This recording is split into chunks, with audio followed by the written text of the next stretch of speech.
Dealing with Mrs. Nair, page 163. Encouraged by Prabhupada's presence in Bombay, I determined just to carry on with the preaching there and not worry about the land. Quote, if necessary, Prabhupada said, we can simply make Hare Krishna land into a bus stop.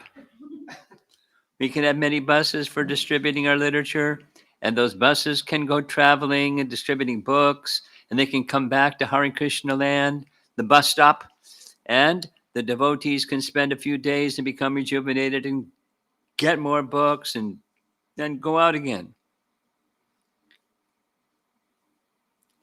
The permit we had for our small temple was only temporary. It had to be renewed every year. Near the end of the first year, when we approached the municipality for a renewal, we did not get any reply.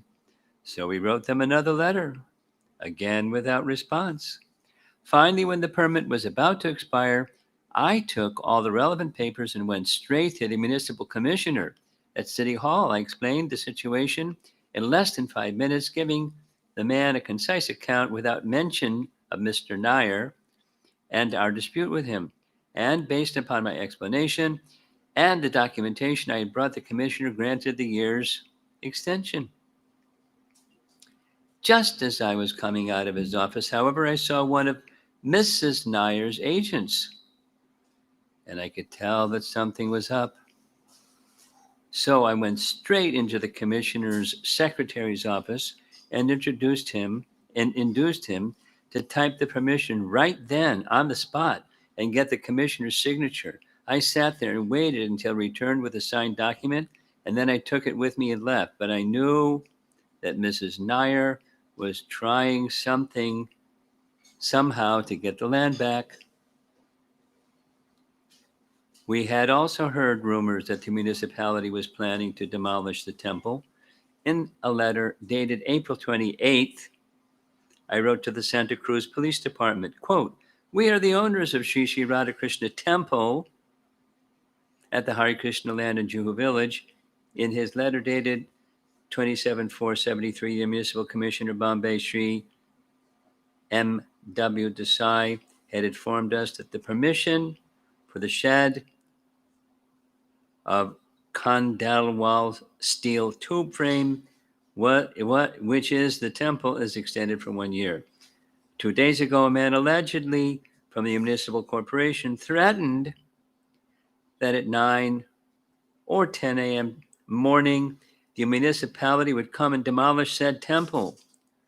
Such an act would be totally illegal, since the commissioner himself has assured us that the permission is extended, and since the municipality has given us till 29/4/73 to show why the temple should not be demolished, which we have done. Should the alleged authorities from a municipality come to demolish the temple, then there is likely to be a breach of peace, and we will request you to be on hand to prevent any such disturbance. We also alerted the local devotees and our friends about the danger. Tamal Krishna and his party were traveling in Madhya Pradesh, and I was keeping him informed by post. He would come every now and then just to see how things were going, and a few weeks later, in mid-May, he came for a visit. Enlivened and full of stories about his preaching, around 10 o'clock in the morning on May 18, Tamal Krishna left to rejoin his party. At less than 2 hours after his departure, 2 large trucks came from the Bombay Municipal Corporation, drove onto Hare Krishna land, and 50 municipal workers carrying crowbars, chisels, and sledgehammers descended on the temple.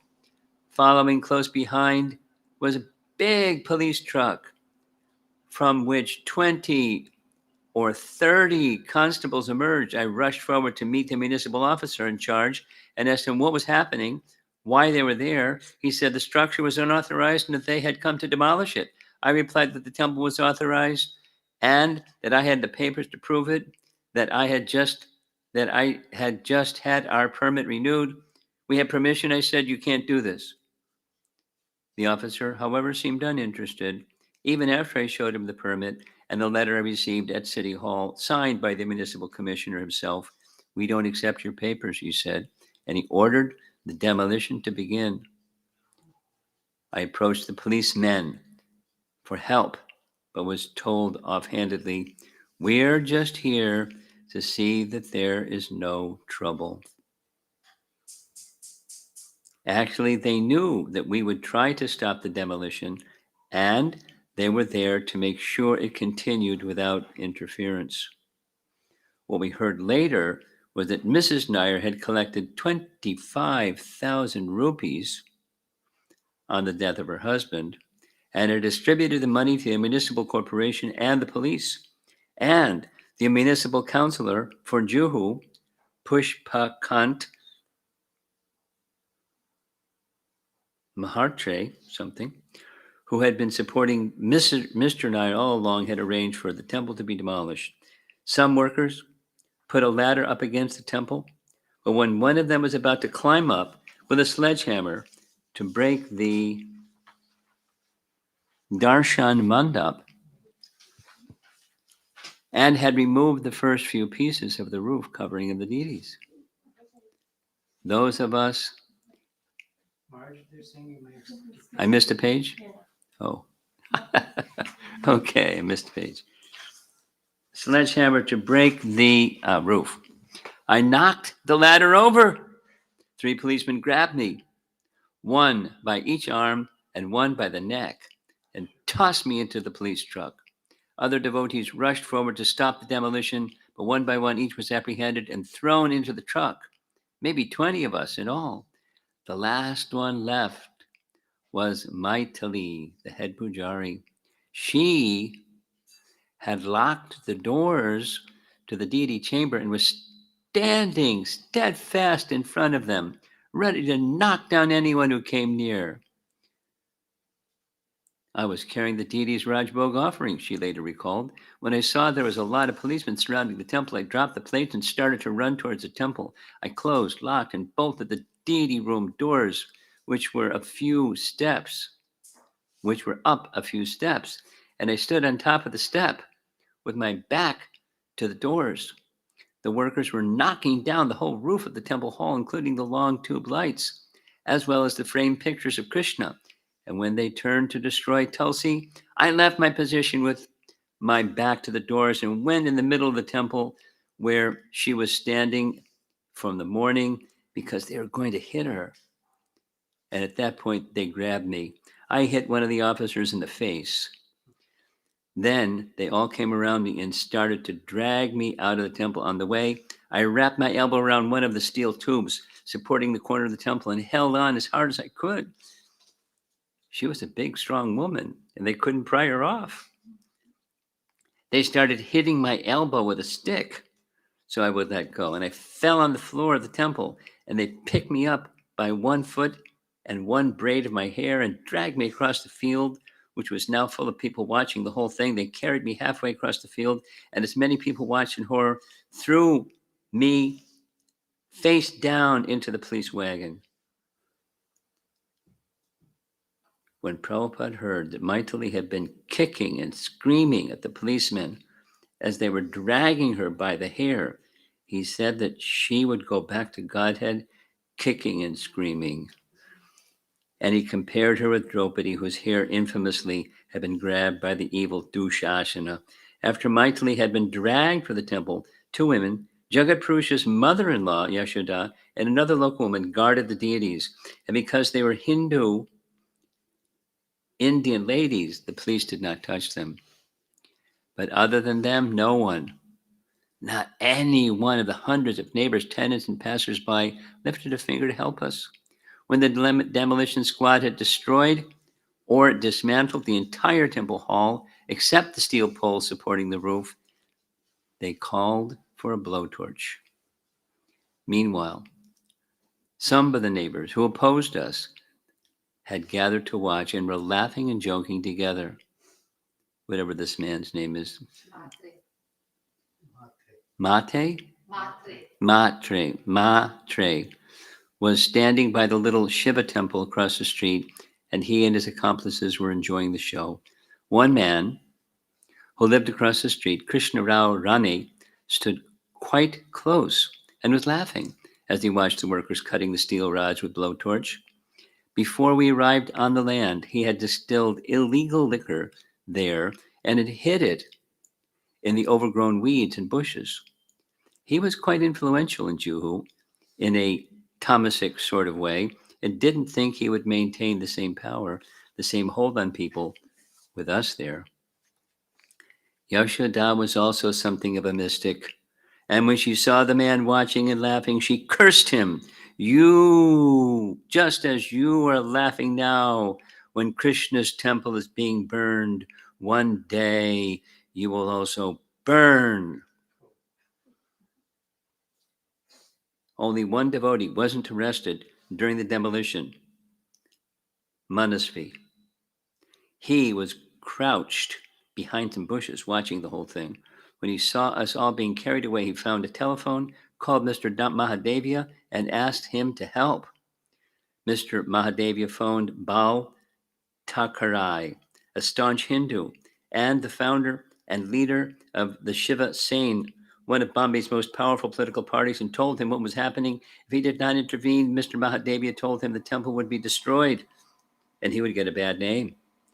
Bal Thakarai phoned the municipal commissioner, informed him what was taking place, and told him to stop the demolition. The municipal commissioner, being part of the clique that had conspired against the temple, objected, but Bal Thakarai warned him, just remember who this city belongs to. Okay, Bala Sheb. Bala Saheb. Okay, the commissioner said. And he called the local ward, which had dispatched the attackers, and told them to halt the demolition. Shoo. The ward officer himself came running, reached the site just as the workers were getting ready to dismantle the deity chamber, and ordered them to stop.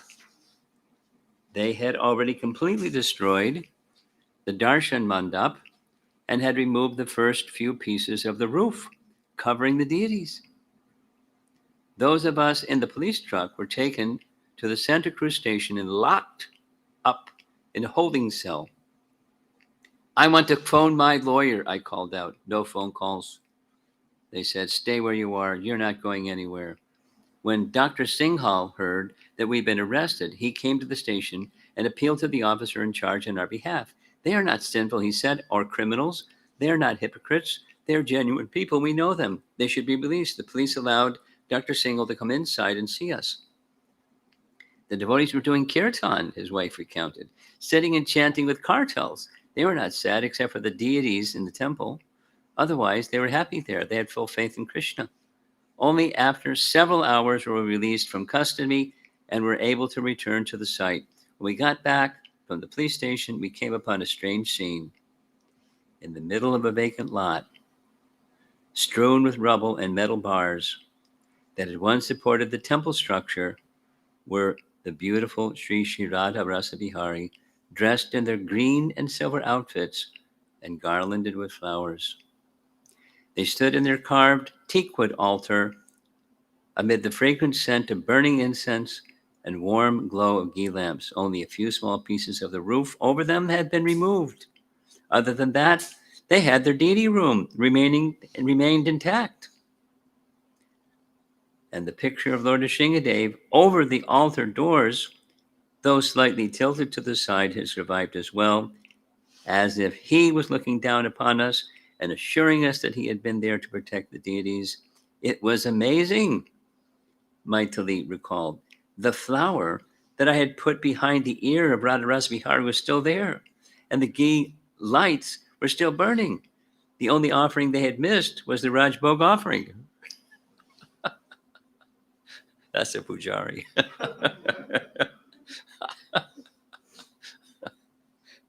The next morning,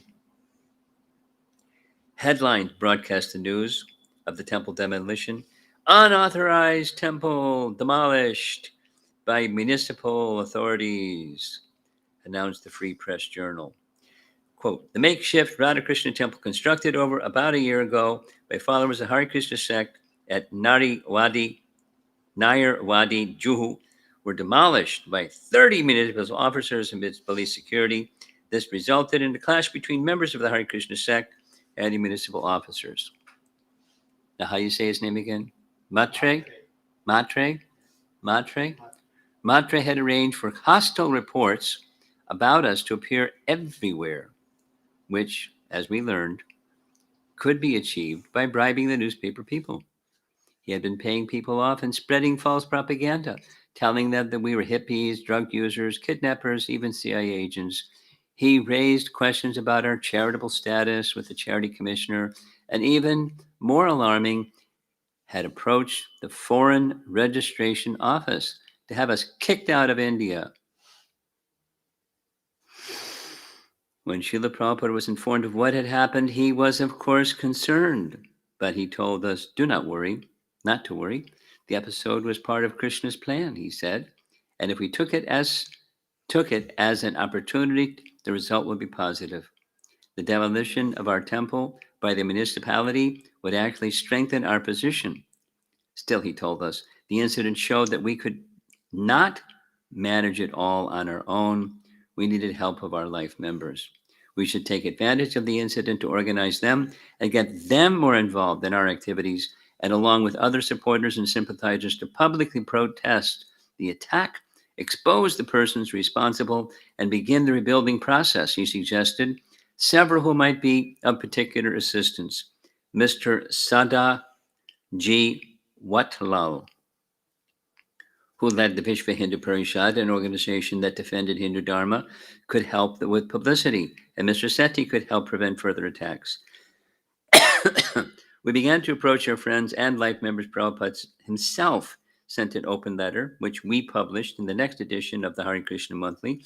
Quote, the Hare Krishna movement is considerably well known all over the world, he began. The movement is meant for the total reformation of the whole human society. It's not a sectarian religious movement, but a scientific method to awaken dormant God consciousness in every human being.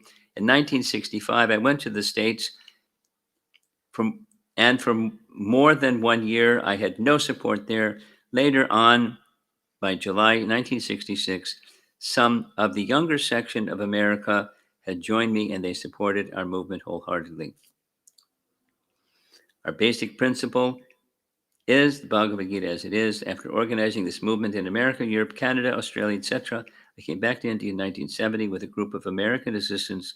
With this purpose, I took the Hare Krishna land. Then he reported the latest development, that the Bombay municipality, under the influence of Mrs. Nair, had the audacity to smash our temple against the law and principle of religious faith. So, a great clique is going on in Bombay to drive us away from the land without returning our money or compensation for damages. We have many sympathizers and life members in our society, and I wish they may come forward to help us in this precarious position and save the situation.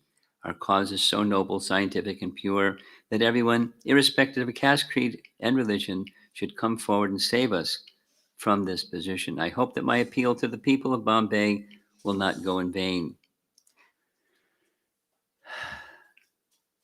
As I was busy with other aspects of our effort, Harikesh had volunteered to publish a special demolition issue with a photograph of the demolished temple wrapped around the front and back covers of the heading Religiosity in Shambles. Sadaji Watlal put his whole heart into the temple campaign and helped us arrange a meeting of all our Bombay life members downtown in Kama Hall. Chama or Kama? Kama. Kama Hall. Kama? Kama. Kama Hall. Only 12 or 15 showed up. But I read Prabhupada's letter, and Sadaji Watlal gave a strong keynote speech and urged members to get involved and to write letters to the mayor of Bombay. He was a very powerful speaker, Sridhar recalled, and I remember him slamming on the podium. The temple must come up. The temple will come up. He was fired up. Sadaji was a pretty inspired person. He always supported Hindu causes, and that was a big thing for him. This was a big thing for him. Sadaji Watlal gave us the use of an entire downtown office and enlisted the considerable weight of his wide range of friends and associates. Mr. Vinod Gupta, a member of the Jana Sangh political party, which was committed to maintaining India's Hindu culture, joined with Kartikeya Mahadevia and others to form a Save the Temple committee and published a leaflet declaring ISKCON to be a bona fide Hindu organization. Sri Sarkar Singh of the Hindu Mahasabha threatened to go on a fast if the temple was not reconstructed. For more than 12 hours every day, assisted by Save the Temple committee members, we made phone calls, wrote letters, issued circulars, contacted newspapers, met with influential citizens and government officials, and generally approached as many people as possible. 12 hours a day. We also set to work on getting permission to rebuild the temple. Quote, there was a hole in the roof of the deity room over where the pujari stood to do the arti, Maitali recounted. And until we get that part fixed, I had to stand in the rain when offering arti. I remember Giriraj standing in front of Sri Radha Rasa Bihari with an umbrella for Mangal Arti until the temple hall was repaired.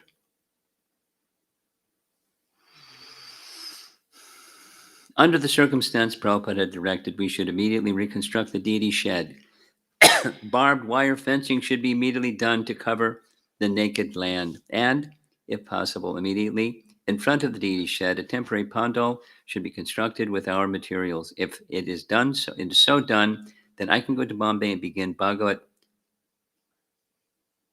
Parayana discourse to continue until the court decision is there. The court decision? Did we read anything about a court? I don't catch the court decision. I think it might be the one they had earlier with Mr. Nair about the land. I think that might continue on with Mrs. Nair because she was the main defendant because it was in her name. Let's find out. Maybe it's coming up. Until the demolition, we had been at war with the municipality and losing the fight for public opinion. Both the newspapers and the municipal council had been manipulated by Matre. Yes? Matre? Matre. And almost all the press was negative, if not hostile. Then the sensationalist tabloid Blitz, for instance, in an article headlined Hare Krishna hoax, called ISKCON a ludicrous cult and the devotees alien buffoons, and claimed that we were being funded by the U.S. government. Wouldn't it be nice? But Sadaji Watlal and I, or he with Yadabar and Vishaka, if I was busy, went to speak with the municipal councilors individually to explain the true situation and convince them that they should grant permission for the temple's reconstruction. Between us, we met with practically every one of 140 municipal councilors and began to see who we really were and started showing sympathy for our cause. Vaman Rao Mahadik, a member of the council's standing committee, the most powerful committee in the Bombay Municipal Corporation, was incensed by the demolition, which he called illegal. He wrote a letter to the chairman urging that the committee adjourn for a short time in protest, quote, against the ruthless action on the part of municipal administration in demolishing the Radhakrishna Mandir without prior intimation to the concerned persons, and even after granting temporary permission by the municipal commissioner on 27th April 73, and further that during the course of the demolition operation, the persons concerned with the said temple were kept in the police custody for more than an hour, and they were not allowed to even establish telephone contacts and that one of the ladies was manhandled. The temple, he argued, should be rebuilt at municipal cost and permitted to stand until the court reached its decision on the land dispute. So that's the quote. The partial demolition of a temporary steel shed of Hare Krishna Temple of the International Society for Krishna Consciousness by the civic authorities on Friday has raised a controversy, Times of India reported, and the Bombay Municipal Commissioner has promised an inquiry into the matter. To protest against the actions, this is quote, protest against the action of the civic administration for demolishing the shed, for which a year's permission was granted last month, the standing committee adjourned for 5 minutes. Quote, Mr. Mahadik said, what surprised him most was that unauthorized structures on municipal and government lands were tolerated by the administration, and asked whether the commissioner had taken action, ignoring all procedural rules because of a pressure from someone. Probe promised, unquote. Mrs. Nair and her supporters had acted on the belief that, with the cancellation of the purchase agreement, our position was based solely on possession. With their false, negative propaganda, they had expected that they could control public opinion and that if they destroyed the temple, they could easily drive us out. But their plan backfired. They had thought they were dealing with just a handful of young foreigners. But they soon found themselves facing many Bombay's most influential citizens. Despite the unfavorable press, many Indians were shocked at the violent acts, and many were concerned that if one Hindu temple was destroyed without any response, without restitution and proper reprisal, others would be vulnerable and could similarly be destroyed. The tide began to turn. As Prabhupada had predicted, our position was strengthened and a great wave of sympathy rose in our favor. In addition to the many friends we had cultivated in the almost 700 life members we had enlisted, all of whom had developed a deep respect and affection for Srila Prabhupada, scores of Bombay residents, including many influential businessmen and politicians, were opposed to the violence and what they saw as an attack on the Hindu faith. Paragraph. Some saw that the property of common citizens was being threatened. Today it is the ISKCON temple, wrote a reporter in Sandesh Daily. Tomorrow will be a question for some poor man's hut. If every time there is a tussle between money and justice, and money wins every time, then what about citizens' welfare? And what about his security? What about his future? And so let this problem be a people's problem. The reporter had visited the temple alone, he wrote, without anyone from either side, so that he could, quote, gather the true information which I could present before my readers. And the sum and substance of my visit, in short, is that there is a smell of some selfish political instruments being used in this matter. Open allegations have been made against the foreign devotees of the temple that they are using and teaching the use of narcotic drugs under the spell of this, quote, holy place. But these allegers forgot one thing, that these devotees are not hippies. They have not escaped from the society out of fear. They have willingly left their wealth, and they have put on saffron clothes out of their attraction for Krishna and for the purification of the soul. The Times article, too, had its effect. With deep pain and regrets, wrote Sanjay Khan, a Muslim movie star, in an open letter, I read in the Times of India of the unprovoked demolition of the Hare Krishna land center at Juhu by municipal authorities. In my humble opinion, I regard this act, if not religiously, as inhuman and totally uncalled for. It is very sad indeed that our great secular Indian society, such a barbaric act has come to pass. I'm curious to know what pleasure the so-called custodians of our municipal area have had to intrude upon the peaceful and sanctified area of religious belief of the Hare Krishna Society. He was a very big guy, huh? Yeah. Yeah. He was a big actor.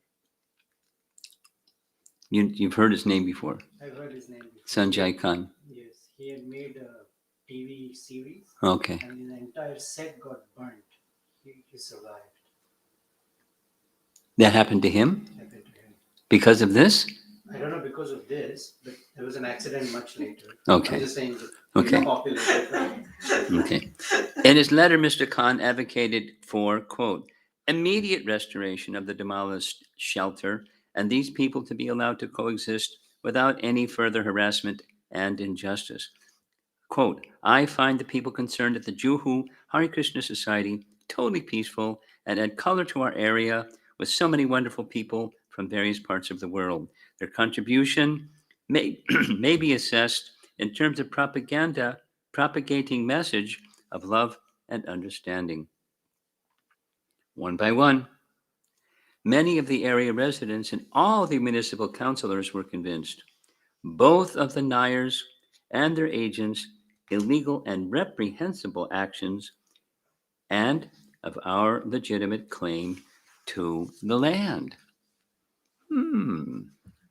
And after some discussion, Mr. Mahadik's proposal was adopted.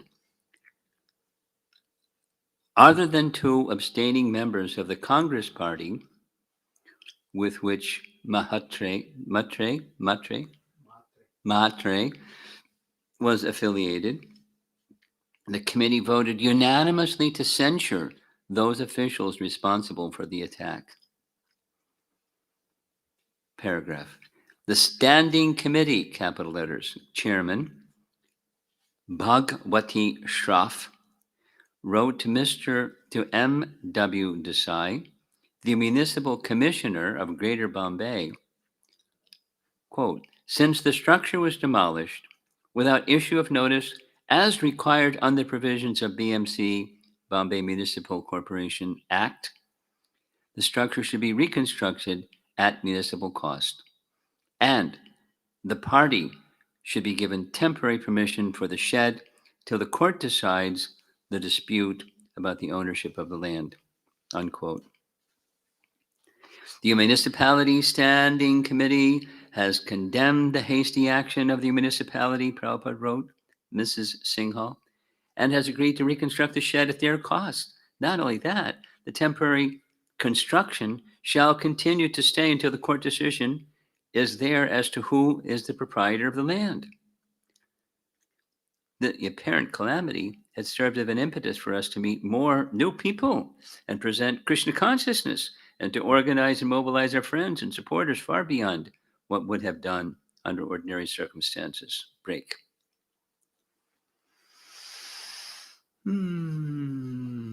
While we had been working with our life members to get permission from the municipal corporation to rebuild the temple structure, Mrs. Nair and her lawyers were busy trying to prevent us. So we continued to hold meetings with our friends and life members discussing how to proceed. At one of these meetings at Sadaji Watlal's office, one of our friends pointed out that we might not actually need permission after all. We had already been approved to build the temple in the first place. The municipal commissioner had agreed to extend the temple's permit, and the municipality didn't have any valid grounds for its demolition. So, although we hadn't specifically been given permission to rebuild, there was no ruling said that we couldn't. Nothing to stop us from just restoring it. Somehow, Mrs. Nair found out that we were planning to do so, and the next day, Friday, she went to the High Court with a petition for an injunction to prevent us from rebuilding. It was her property, she argued, and she hadn't given us permission. She petitioned that, pending the hearing and final disposition of the suit the defendants, their servants and agents, may be restrained by an order and injunction of this honorable court for constructing or reconstructing any structure on the plaintiff's said property or any part thereof. And that pending the hearing and final disposition of the suit, the defendants, their servants and agents, may be restrained by an order and injunction of this honorable court from entering into or remaining upon or otherwise committing trespass on or into plaintiff's said land. The judge, Justice Nain, had been both Mr. Setti's advocate and a chief guest at our second cross Maidan Pandal. So he was familiar with our society and activities and appreciative of Prabhupada and our movement. He said he would consider granting the injunction only after he heard from both sides. Because it was Friday, he pointed out, the end of the week, he would take up the matter on Monday. Just give a temporary injunction for the weekend, and then you can decide on the permanent injunction, Mrs. Nair appealed, but a request was denied. No. Justice Nain responded, without hearing the other side, I will not pass any judgment. When we heard of Mrs. Nair's petition and the judge's response, we knew we had to take advantage of the opportunity. If the judge ruled against us, we'd be prohibited from going ahead with the reconstruction. But once the temple was up, we understood an injunction, even if it was granted, would be meaningless. The temple would already be in place and no rebuilding would be necessary. We figured we had the weekend. Oh, God.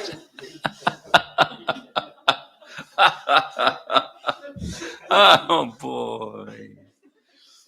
Until Monday morning to put up the structure. So the next day, Saturday, I went to see our friend Sushil Asnani, who was the lawyer for the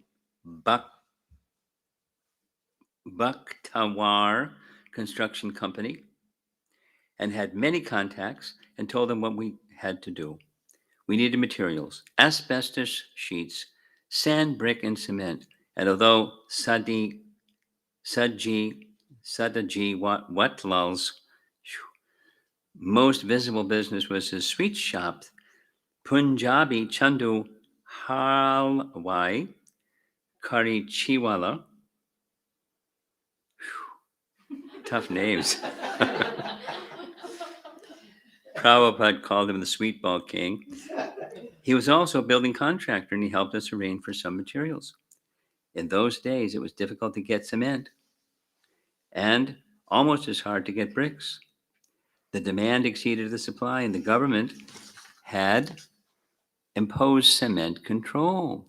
To purchase it legally, one had to procure a government-approved quota, and by the time we were ready to proceed, it was the weekend, and many shops were closed. It so happened, however, that Mr. Sethi was in Juhu with his family to check on his house under construction and enjoy a weekend beach outing. And before returning home, he thought of visiting the temple. When we came, he recalled, we saw that the small shed had been demolished. And the description given to us of the demolition was horrifying. Not only was the temple demolished, but they wanted to take away the deities. Mr. Sethi was in poor health, but he declared, no matter whether laborers are available or not, I will rebuild this temple and will do the labor work myself. As it turned out, he was able to bring plenty of laborers and also supplies from his own construction sites. Quote, I got the materials from Andheri East, where my work was going on. He later recounted bricks, sand, cement, and asbestos cement sheets for the roof. We got an electric welding machine, and a person from a Jopadpati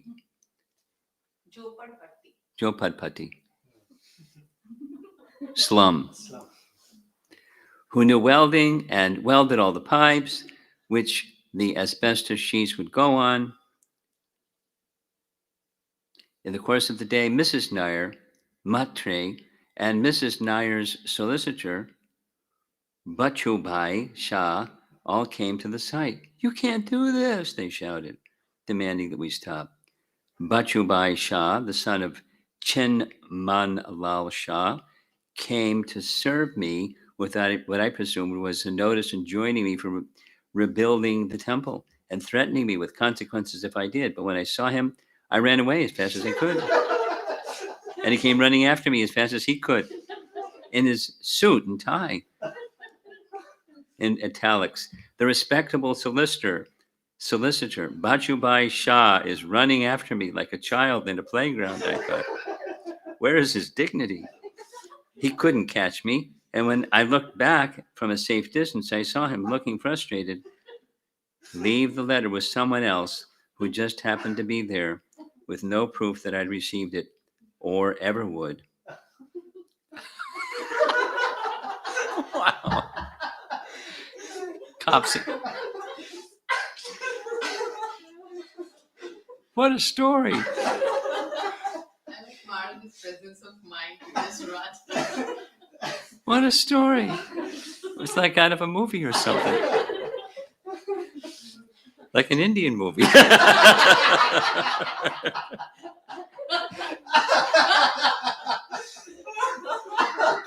Including the names.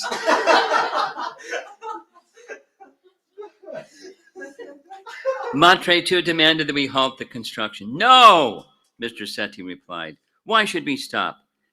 You can build it up, Matre threatened, but I will come in the night with 50 gundas and break it down. Mr. Sethi turned to his son, who was by his side, and said, Bridge Mohan, bring my revolver.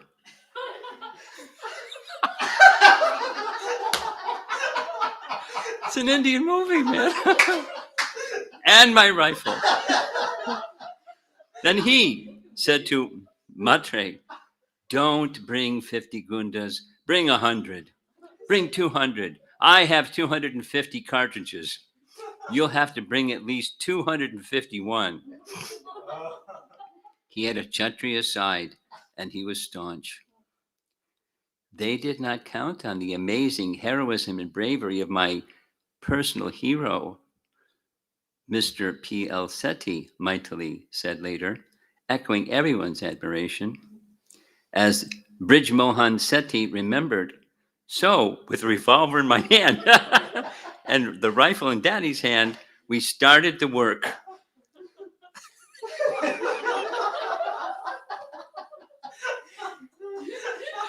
Oh, gosh.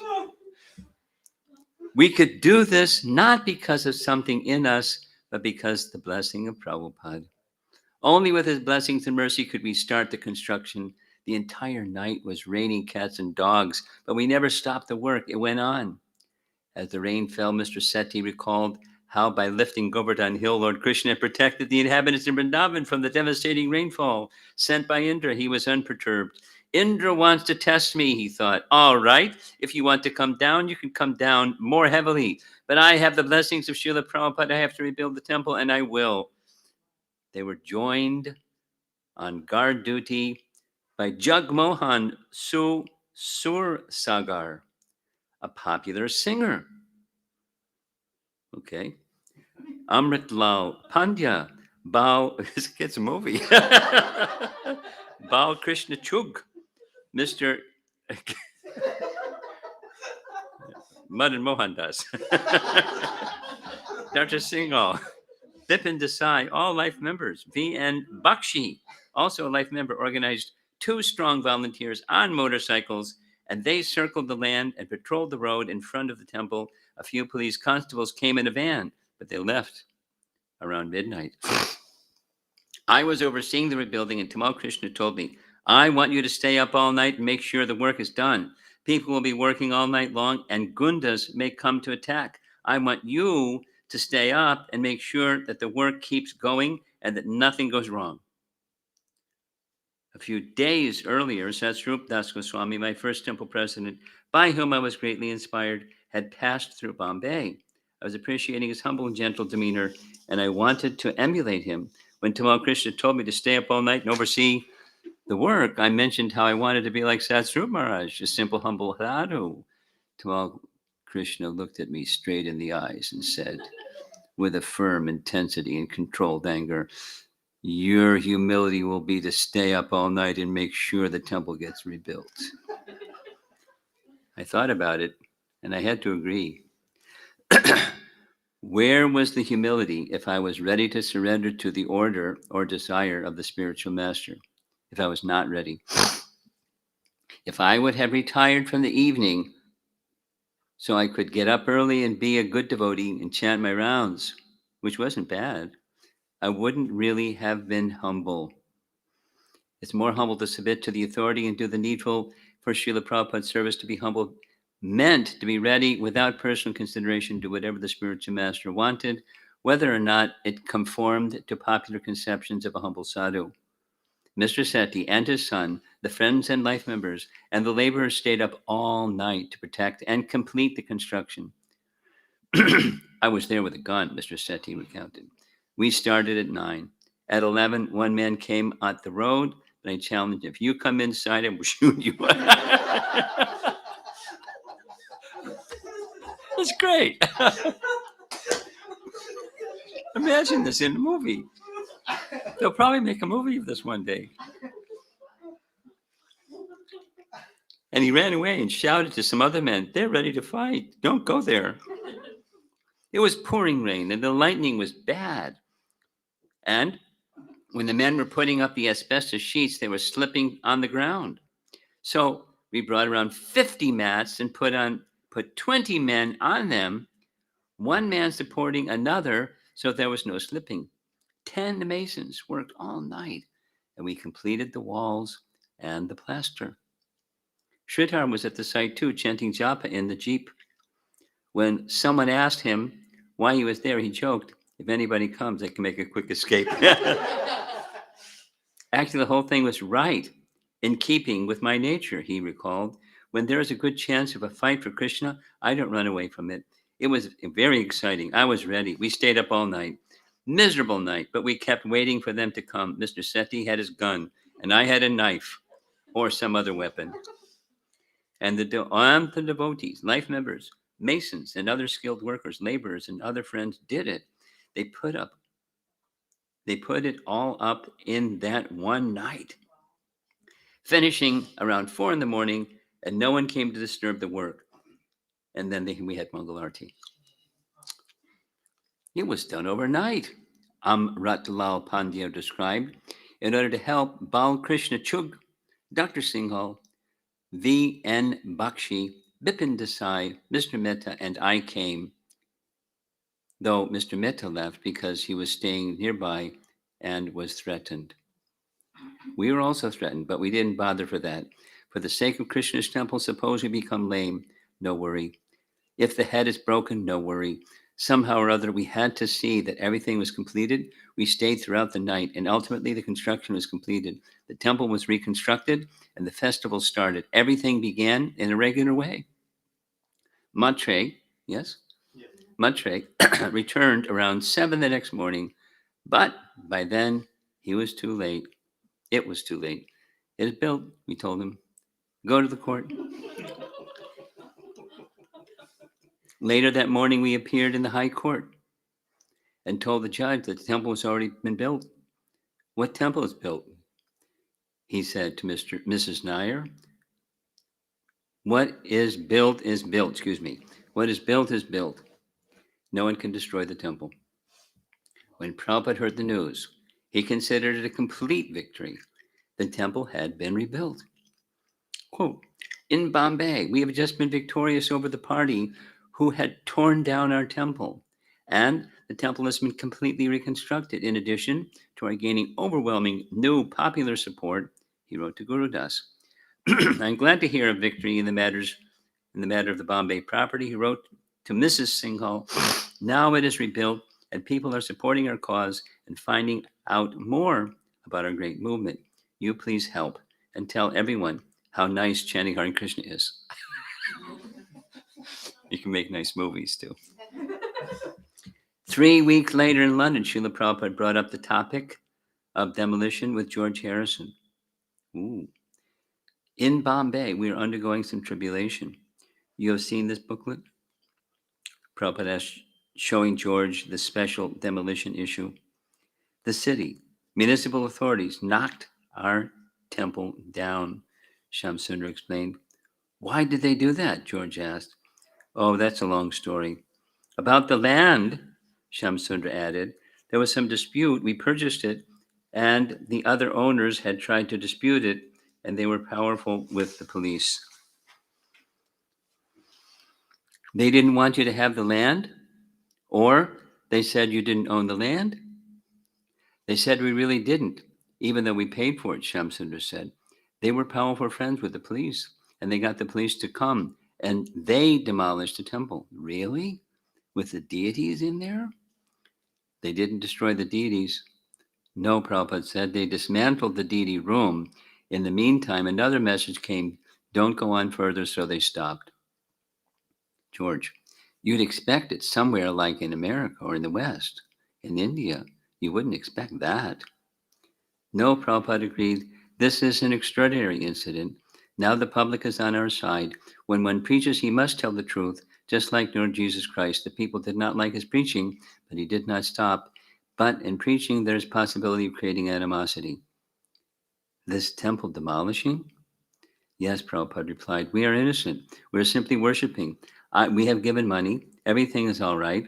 But the opposing parties were creating some unwanted, especially in God consciousness, such things are possible.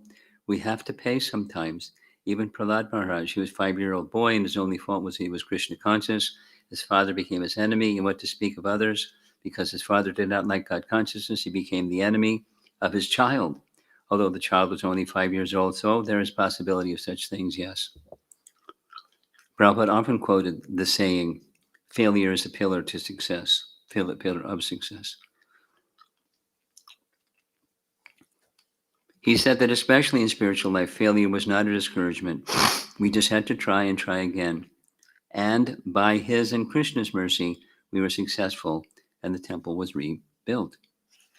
During the temple reconstruction, Mr. Seti had demonstrated his Kshatriya spirit, for which Prabhupada expressed his appreciation, also teaching us a lesson that sometimes the fighting spirit was required. In this way, we have to fight, he later said. We should not be afraid for these rascals. Why should you be afraid? If they take to Gundaism, we shall engage 50 Gundas. Come on, let us see. We have to maintain that spirit. Anyaya ye kari Prabhu, ara anyaya ye saha. Rabindranath Tagore's poetry. One who does wrong and one who suffers wrong, he is wrong. One should not do anything wrong. One should not suffer anything wrong. That is human. If somebody does harm to me, wrong to me, I cannot suffer it. I shall not do any harm to anyone. That's all right. But if you want to give me suffering, I must fight you. Why shall I suffer it? That is Kshatriya spirit. Yudhe chapi apalayanam. If you're challenging, then all right, come on. I accept this challenge. We have to do like that. Prabhupada was referring to the Bhagavad Gita, the verse in Bhagavad Gita 18:43, describing the qualities of a Kshatriya. He continued, if somebody is atatayi,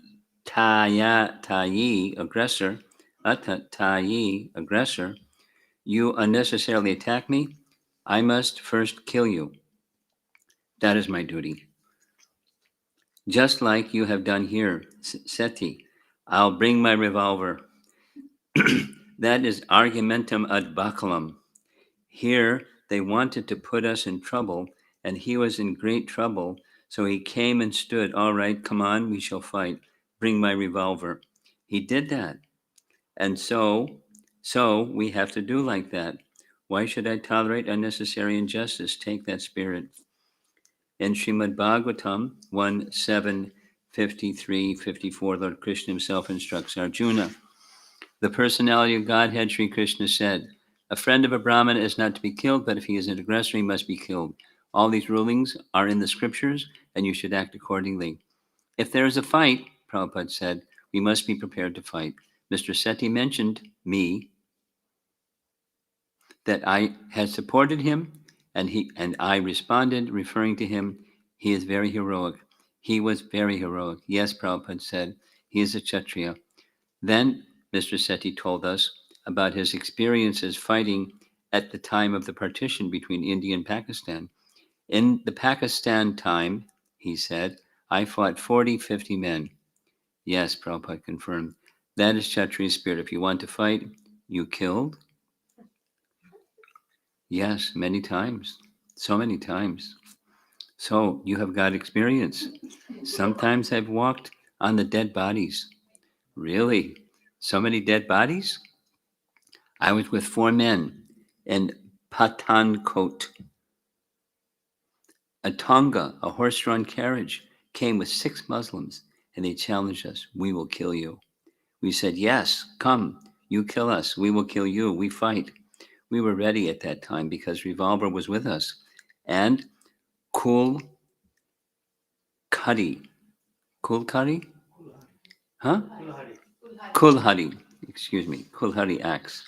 And Kunda Sa, curved sword. One, my friend, was from Gujrawala. He showed this sword and cut the first one's head off. And he was running. Acha, still running. Man with the head cut off. In Maharashtra, I heard that a body was running, but I actually saw it. His head was cut off and the body was running. Just see. And then he fell down. After that, the other men went. How he was running with his mind, just see. The mind is in the heart, Harisori added. That, Prabhupada said, these rascals do not know. The one man got out from the Tonga, Mr. Sethi continued, and first we cut off his head. Then all the others ran away. We saved all the fellows.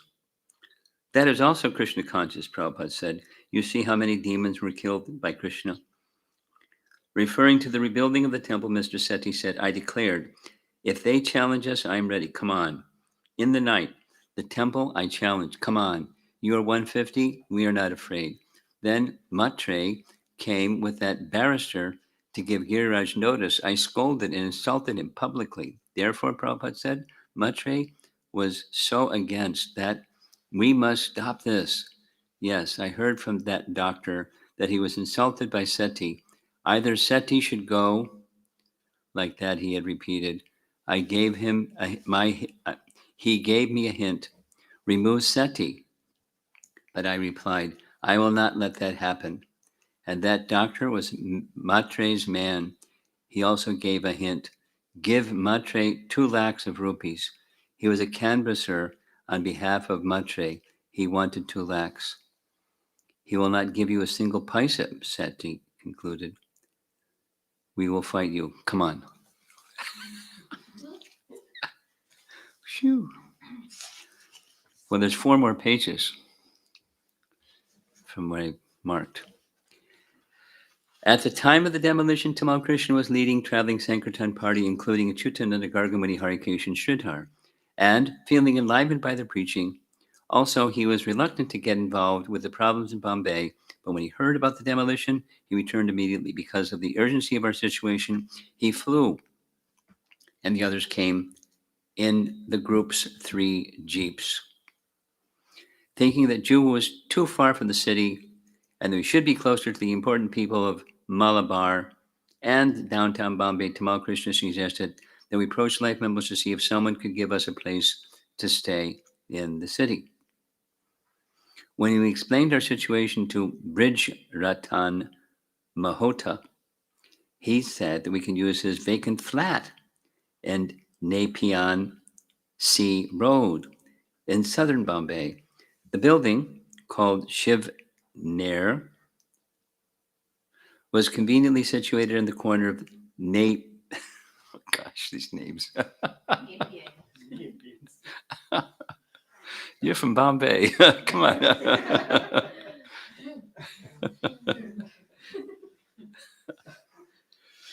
Shoo. Conveniently situated in the corner of Nepean Sea Road and Narayan Dalbokar Road. The flat was on the 2nd floor and had 3 bedrooms, a kitchen, a living room, where we put our makeshift altar, and a small room off the hall. Tamal Krishna and Chaitanya took the first bedroom, Harikesh and I shared the next, and at a different time, various other devotees took the one at the end. We didn't have a regular temple program in the flat, but in the evenings we often had preaching programs around the city. Generally, we would return late at night and sleep late the next day. Our cook, Guru Dev Das, would make a light breakfast, usually chitwa, flat rice preparation, and for lunch we ate in vegetarian restaurants such as Aram on Marine Drive or at the rooftop cafe at Grant Road area. Personally, I felt uneasy eating restaurant food other than in a small place on Kalbadevi Road. Kalbadevi Road in Old Bombay, run by the family who cooked rice, dal, chapatis, and vegetables and served the meal just like in a traditional Vaishnav home. Because the Juhu project was stalled with all the complications with Mrs. Nair, Tamal Krishna and I formed a team to collect for the temple construction in Vrindavan. Wow. One devotee suggested that it would be most effective if 2 preachers went together, one heavy and the other soft. Tamal and I fit the role perfectly. He with a strong, dominant personality, and I being somewhat soft spoken, so we accepted the idea and it worked well. One day, we went to meet Nat Varlal Jivanlal Gandhi in the spice market. It was in the old section of Bombay, Bombay 2, 3, Bombay 9, the cloth market, the spice and the grain market, and the iron market. That time of the year was especially hot and humid, and old Bombay was really congested. We saw men pulling carts, just long platforms on wheels, loaded with sacks of grains and spices and sugar. The streets were so narrow and crowded with carts and cars and people that we could hardly move. And from the beginning, Tamal Krishna was annoyed that I had made an appointment there. You know, I don't like appointments down here, he told me on the way. He wanted appointments in the newer and more congenial parts of town, such as Churchgate and Flora Fountain. Eventually, he found the address, climbed up the rickety wooden stairs in the old frame building, and came to a big bare room at one end, sitting at a desk to the side, a simple man in white cutting cloth, Mr. Gandhi. The room wasn't air conditioned, and Mr. Gandhi didn't even have his own private office. It was very basic. Oh, God, Tamal Krishna murmured. Why did you bring me here? We sat down, but I had hardly opened my briefcase before he turned to me again and said, We're just wasting our time. Let's get out of here. Well, we've come all the way, I whispered. Let's just take a chance. We're here, already here. It won't take much longer. So we remained seated at the man's desk and began our appeal. We took out our book of photos and showed him images of our preaching around the world. Then we spoke about Vrindavan, how, due to Prabhupada's preaching, devotees from all over the world now wanted to come to Vrindavan, but how there was no proper place to receive them. I told the story of my parents, how they had come to visit me in Vrindavan, and there had not even been any place where we could eat. The only restaurants had been filthy, with flies buzzing everywhere, even the place that had been most highly recommended. We had tried Mathura, but we could not find anything there either. Finally, we had to go to Agra, and there we found some decent hotels. There is no proper place for Westerners in Vrindavan, we told Mr. Gandhi. Srila Prabhupada wants to build a temple with a guest house and restaurant to international standards. It was a strong argument. We also brought out a booklet that we showed prospective donors, published by the Tourist Association for Agra, Mathura, and Vrindavan, with a list of hotels and restaurants for each place, and pointed out that for the hotels and restaurants in Vrindavan, there was nothing. We would have been like you, Tamal Krishna said. We could have had gone into business and made lots of money, but then who would preach this message? We need preachers. So we have dedicated our lives to preach, and you, in your position, can help by giving money. That also made perfect sense. It was a strong presentation. At the end, when we showed Mr. Gandhi the picture of the construction and the budget for the different parts of the project, he really surprised us. He donated the biggest room in the guest house, which was 29,000 rupees. Quite a large amount. Tamal Krishna and I worked well as a team. Later, when Prabhupada came to Bombay, Tamal Krishna showed him our preaching kit and explained how we approached prospective donors, and Prabhupada appreciated our thoughtful and systematic appeal. He smiled at Tamal Krishna and said, "You have made this presentation very intelligently. Whatever intelligent Krishna has given, you must use only for Krishna." Eventually, because both Tamal Krishna and I were strong preachers, some devotees questioned whether it was most efficient for the two of us to go out and preach together. But when they raised the issue with Srila Prabhupada, his reply was practical. If by going together, they can collect more than the combined total of what they would collect separately, he said they should go together. Our general strategy was to meet a potential major donor in his office, arrange to have a program at his home with Kirtan, a talk, and a slideshow, and then some days later return to his office and ask for the donation. We presented to Chutananda as, quote, the Swami. He would lead the kirtans and bhajans, give the talk, and maintain the profile of a sadhu, aloof from money and material concerns.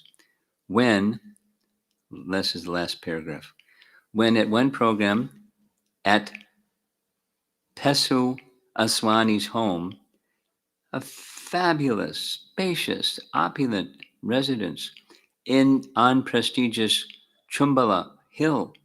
Chumbala? Kumbala. Kumbala Hill. With marble floors and gold gilding and white marble temple room and with life-size Radhakrishna deities, our host served Chutananda a silver thali with varieties of tasty preparations made in pure cow's ghee. He glanced at it, pecked at a few pieces, and sent the plate away. An impressive display of detachment and renunciation. After the program, we were driving home. He announced, "I'm famished." Let's stop at Guru Dev's, a vegetarian South Indian restaurant. Later, when Tamal Krishna and I approached Mr. Aswani, he gave a generous donation for Vrindavan. Srila Prabhupada Ki Jai.